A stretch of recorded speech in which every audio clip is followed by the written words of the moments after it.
some thought come. Many thoughts come, thousands of thoughts come, and they don't catch your attention. Why? Because you have no interest in them.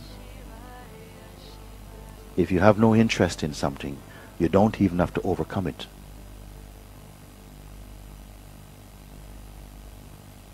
It is the interest that ignites and energizes the thought activity. To be interested means you begin to engage personally with something. So this thought comes, feelings arise like themselves. If no judgment rushes towards them like they should not be, or I prefer this type of feeling and not this type of feeling. The minute you enter into that arena to start to police your feelings, then somehow you create some further noise come into it. You must learn also just to observe, initially just to observe these thoughts come, and then there's an inner reaction to some thoughts, and to find out where this, for whom is this inner reaction, you see. You can look like that. These things I will repeat over and over again. Gradually, slowly, it will seep into the consciousness and remain there as clarity for you. If you don't divide and if you don't judge on the basis of, this is happening to me, I want to stop it, but simply stay in that passive observation where thoughts are arising, actions and reactions are taking place, but I am not reacting. What is not reacting. If that is seen, then no trouble will come out of it. And there will not be a registration that that is an important event. It's insignificant. Like other thoughts that you're not interested in also. They come and go.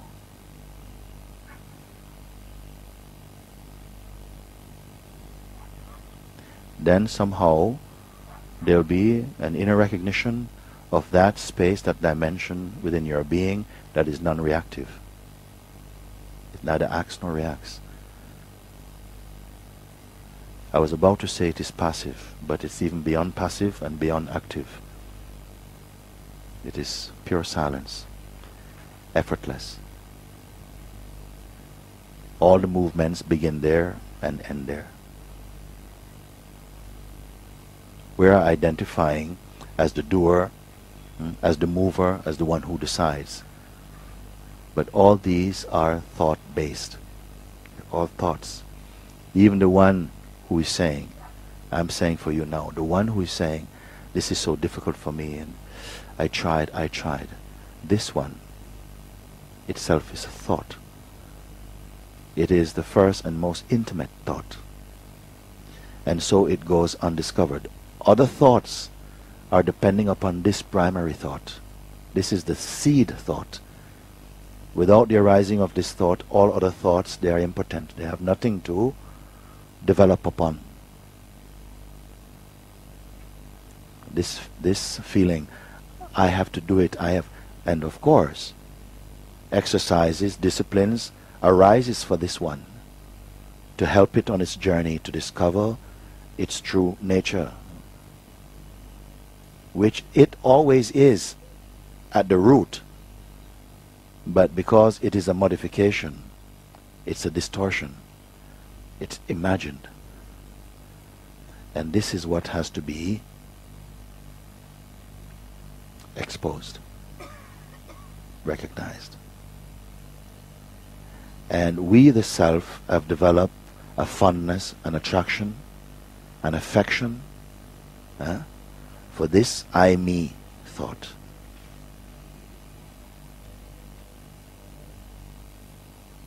We have developed an affection for the infection.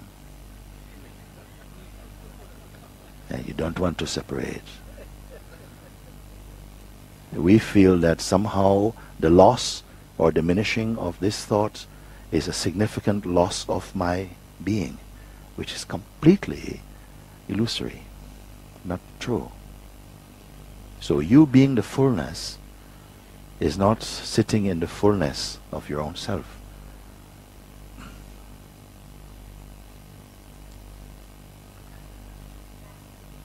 When this recognition I use the term incubate in itself.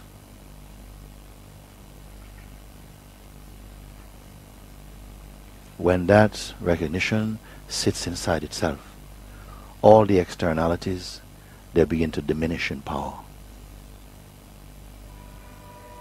And you'll not find yourself saying, oh, this thing is troubling me, that thing is troubling me.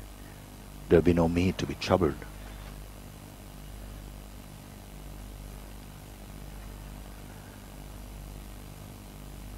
The me who is troubled is itself troubled.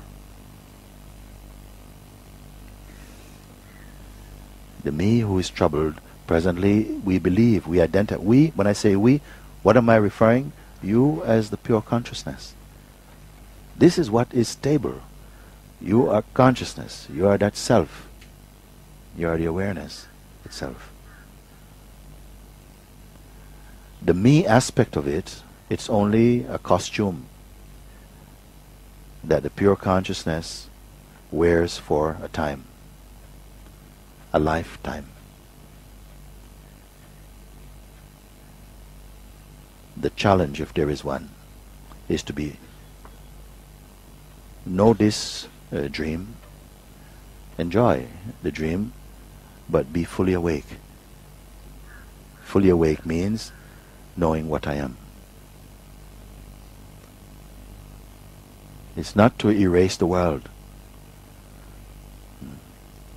but to recognize that the one who is saying, I do, I will, I want, I wish, I didn't, I fail, I succeed, that this is the false self. And it's the very self that we've fallen in love with. But it's a love-hate relationship.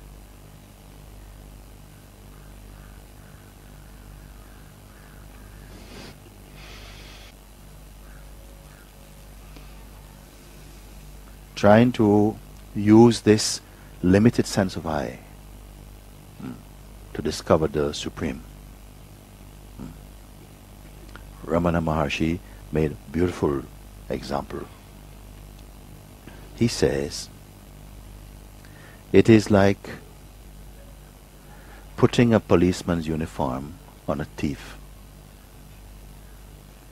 and then sending this thief out, this thief policeman, sending this policeman thief to go and catch the thief who is himself. Again, he say, it is like a thief putting on a policeman's uniform, being given a policeman uniform, and this false police is being commissioned, go and find the thief who's actually himself. Of course, he's go out, no? Looking, and he will blow his whistle, but will he ever catch himself? So, as soon as the consciousness awakens to the deception, the distraction, and the light is turning away from the objects, from the pointing finger, oh, the trouble is over there, the trouble is over there. Yeah? And now the light is turning around to the one who is saying the trouble is over there. Then he gets very uncomfortable. He said, why are you looking at me? Let's look. The mind begins to throw stones in the bush. Huh? And your attention looks.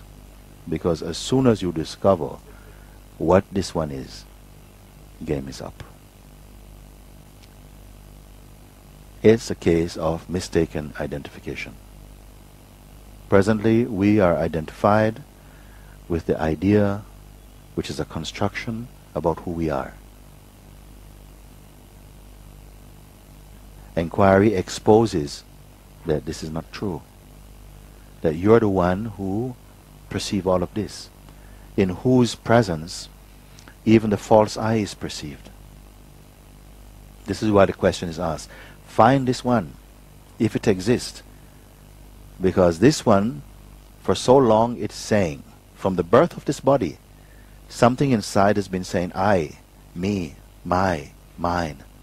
I, me, my.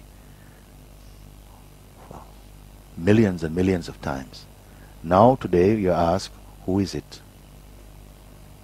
Who is giving evidence, judgments, about this world. Let's see if we can. The eye is called into the witness box.